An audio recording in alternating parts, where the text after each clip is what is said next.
Իրաշնոր սրբազան հայրեր, շնորհակալություն, որ հարմար եք գտել մասնակցել այս քննարկմանը,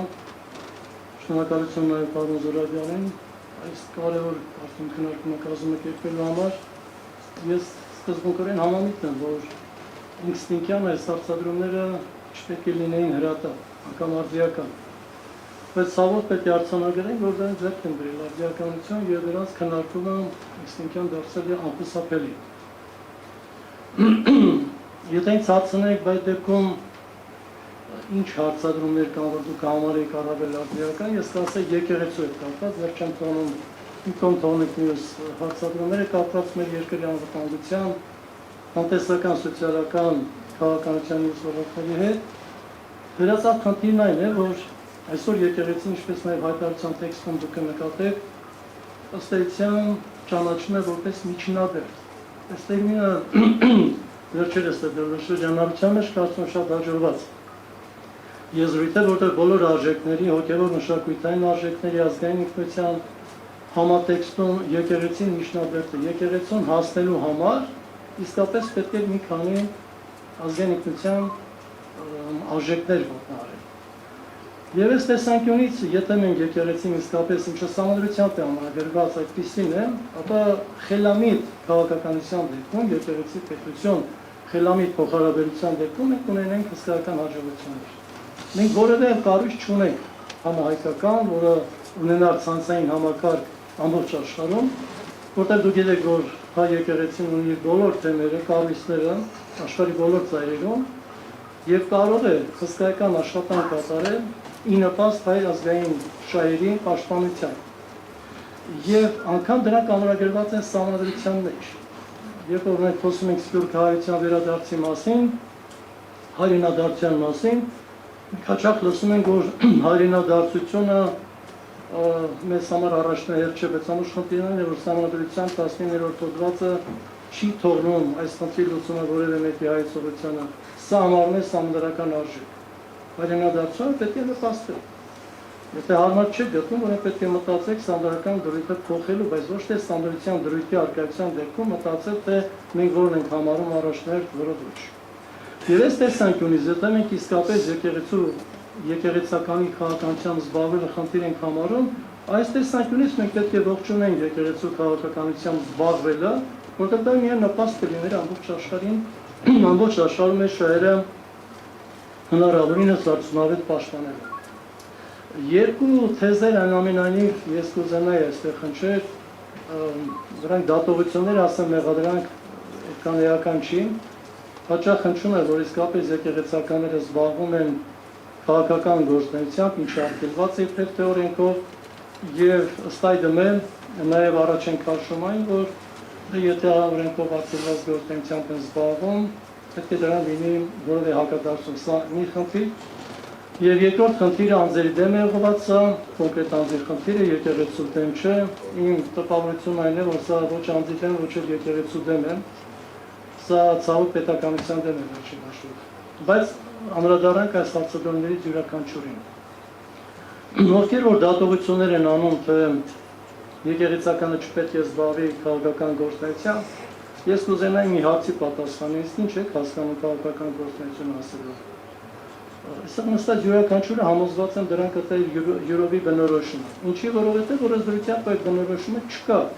Իսկ դա նշանակում է, որ մենք ամեն դեպքում կարող ենք ազատ դրան բնորոշումներ տալ, բովանդակություն հաղորդել եւ մեղադրանքներ առաջադրել։ Այս խնդիրը ինձ համար արդիական էր համարվել դեռ 22 թվականին, երբ մի հոդված պատրաստեցի, բայց դատավորների հետ կապված, որտեղ նույն իրենց մոտ է, այս տեսանկյունից, որտեղ դատական օրենսգրքով իրենք 5-րդ հոդվածի համաձայն պետք է դրսևորեն քաղաքական զսպվածություն, չեզոքություն, բայց ինչ բան է քաղաքական զսպվածությունը, չեզոքությունը, կոնկրետ իրավական կտրվածքով ինչ բովանդակություն ունի, որովհետև դա բացված չի։ Եվ արդյունքում մենք բնականաբար ցանկացած պահի դատավորի որևէ հայտարարություն կարող ենք եւ անում ենք, գնահատում ենք որպես իբրև թե սկզբունքի խախտում, դրանից բխող հետևանքներով հանդերձ։ Ուրեմն առաջին հերթին ուզում եմ ասել, որ չկա նման բնորոշում։ Հետևաբար եթե մեղադրանք ենք առաջադրում, պետք է հոգային, դա պետք է անենք օրենսդրությամբ դրա շրջանակները հստակեցնելու։ Չափազանց բարդ խնդիր է, որտեղ քաղաքականություն օգտագործում է տարբեր բովանդակությամբ, տարբեր իմաստերով եւ կոնկրետ այս իմաստով պետք է փորձենք հստակեցնել։ Եվ ամենակարևորը լավ ընդունենք մի բան, որ եկեղեցին հենց դասական իրենց պատկերացրած իմաստով իրականացնում է քաղաքական գործունեությունը։ Իսկ ինչը դարբերված է օրենքում։ Ախր երբ որ մի բան ենք ասում, պետք է նաև երկրորդ հարցի պատասխանը տանք։ Արգելված գործունեությունը, թե ոչ խրախուսելի գործունեությունը։ Քիչ առաջ ես նաև ներկայացրեցի, որ եթե եկեղեցին զբաղվեր քաղաքականության կոնկրետ սահմանադրությամբ նախատեսված մի քանի ոլորտներով, ինչ մենք մեծ արդյունքներ կունենայինք։ Արգել չկա, բացարձակ եւ չէր կարող լինել ամբողջ խնդիրն այն է, որ միջազգային իրավունքի չափանիշներով եւս եկեղեցականը չի կարող ունենալ քաղաքական զսպվածություն եւ չեզոքություն։ Միջալից այս տերմիններն էլ օրենսդրական համարվում են խիստ վիճառույց, որտեղ միջազգային խորհրդում այս երկու տերմինները զուգահեռ չեն օգտագործվում։ Սա էլ խոսում է օրենսդրության անկատարության պայմաններում ինչ-որ մեղադրանքներ հնչեցնելու մասին։ Կա զսպվածություն կամ չեզոքություն հազվադեպ կիրառող, որտեղ սրանք հովանիշների, եթե մենք միան ժամանակ ենք օգտագործում, անհարկի շփոթ է առաջացնում։ Մի կարևոր խնդրի հետ կապված, տեսեք, երբ որ օրերս ես նաև լսեցի Պոլսի պատրիարքի նաև հայտարարությունը, որտեղ ինքը մտահոգություն էր հայտնում, որ նաև իր անունն է շոշափվում, եւ ասեց, որ իր դիտարկմամբ այս ամենը նախընտրական կառույցության հետ է կապված եւ շատ այսպես կոռեկտ ոչաբանությամբ դիմելով իշխանություններին ասեց, որ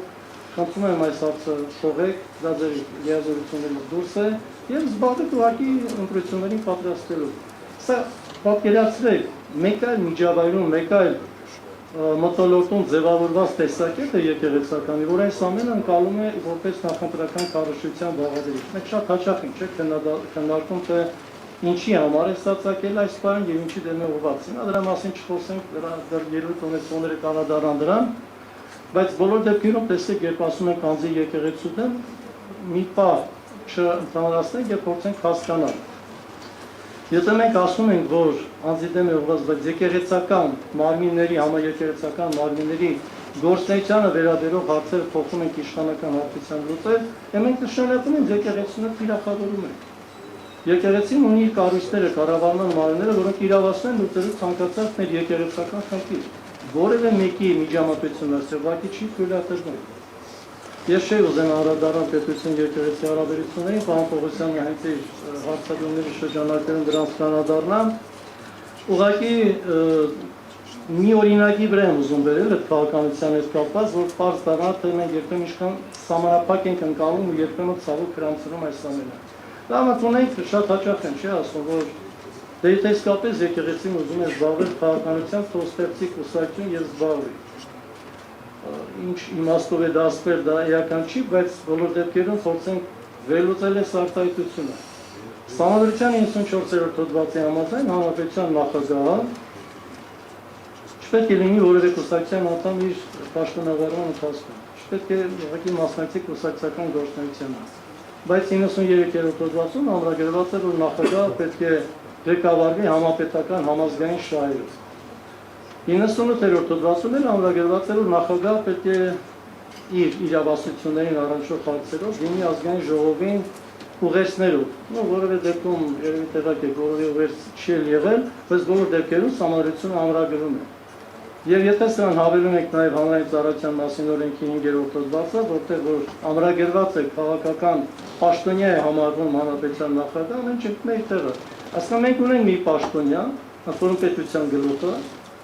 որը համարվում է քաղաքական պաշտոնյա եւ այլ կերպ չէր կարող համարվել, բայց ինքը, եթե մենք հետև ասկես տրամաբանությանը շարունակում ենք, քանի որ կուսակցության անդամ չի, չպետք է իրականացնի քաղաքական գործունեություն, չպետք է անի քաղաքական հայտարարություններ եւ այլ։ Տեսնեք, երբեմն ինչ աբսուրդ իրավիճակ ենք հասնում, երբ որ քաղաքական գործունեության բնորոշումը շատ սահմանափակ ենք ընկալում։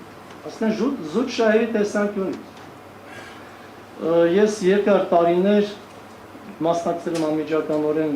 եկեղեցական մարմինների գործունեությանը, եղել են բազում հայտարարություններ եւ այդ հայտարարություններն են երբեմն ցավոք ընկալվում իբրև թե նեղ քաղաքական, բայց բոլորը շատ լավ գիտեք, որ այդ հայտարարությունները բացարձակապես կուսակցական քաղաքական ասպեկտով նմանադոնի բովանդակություն չունեն, դրանք համազգային շահերով թելադրված հայտարարություններ են։ Եվ որովհետեւ այստեղ հակառակական ոչինչ չկա։ Ավարտելով միտքս ուղղակի ես ուզում եմ բոլորը մեկ անգամ եւս ուշադրել նայեք հայտարարության տեքստին, կարծում եմ, որ այս հայտարարության տեքստը կամփոփի մեր բոլորի մտահոգությունները եւ հուսամ, որ մենք կվերադառնանք մի այնպիսի մեկնակետի, որտեղ պետություն եկեղեցի հարաբերությունները կլինեն ոչ թե միջանձնավորված, ոչ թե կլինեն ոչ թե կոռեկտության սահմաններից դուրս, այլ կլինեն կառուցված, ինչ-որ միտեղ արդյունավետ։